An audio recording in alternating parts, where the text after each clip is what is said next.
പ്രിയമുള്ളവരെ, എല്ലാവർക്കും നമസ്കാരം. ഞാൻ ലളിത പരേഷ്. തീർത്ഥം ചാനലിലേക്ക് ഒരിക്കൽ കൂടി സ്വാഗതം. നീതിമാൻ്റെ മക്കൾ അപ്പം യാചിക്കേണ്ടി വരില്ല എന്നൊരു പഴമൊഴിയുണ്ട്. അതിൻ്റെ അർത്ഥം നീതിമാനായിട്ടുള്ള എല്ലാവർക്കും അപ്പം വെറുതെ വന്ന് കിട്ടും എന്ന് വിശ്വസിക്കരുത്. അപ്പം എന്ന് പറയുമ്പോൾ ആഹാരം തന്നെയാണ്.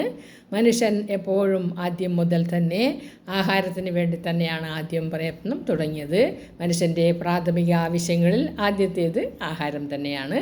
അങ്ങനെ ആഹാരം ഏറ്റവും പ്രാധാന്യം അർഹിക്കുന്ന ഒന്നായതുകൊണ്ട് തന്നെയാണ് അവിടെ ആ പഴമൊഴിയിൽ അപ്പം എന്ന് ചേർത്തത്.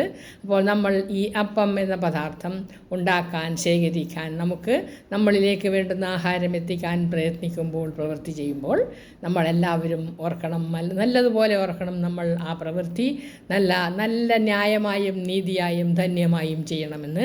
അങ്ങനെ ചെയ്യുമ്പോൾ മാത്രമാണ് നമ്മൾ ശേഖരിക്കുന്ന ആ അപ്പത്തിനും അതിനുശേഷം നമ്മൾ ഉണ്ടാക്കുന്ന ബാക്കി എല്ലാ കാര്യങ്ങൾക്കും നന്മയും അനുഗ്രഹവും എല്ലാം ഉണ്ടാകുന്നത്.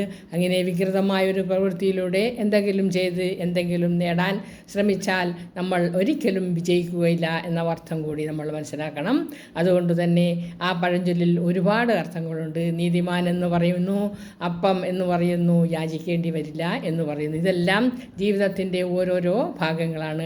അതെല്ലാം നമ്മളുടെ പ്രവൃത്തിയിലൂടെ നേടാൻ ശ്രമിക്കുമ്പോൾ എപ്പോഴും നമുക്ക് ദൈവാനുഗ്രഹം ഉണ്ടാകും. അതായത് each and every action will be treated according to its attitude എന്ന് നമ്മൾ മനസ്സിലാക്കണം. നല്ലതുപോലെ പ്രവർത്തിക്കുക, നല്ലതുപോലെ ജീവിക്കുക, നല്ലതുപോലെ ആസ്വദിക്കുക, ഇതെല്ലാം നമ്മളുടെ ഓരോരുത്തരും കടമയാണ്.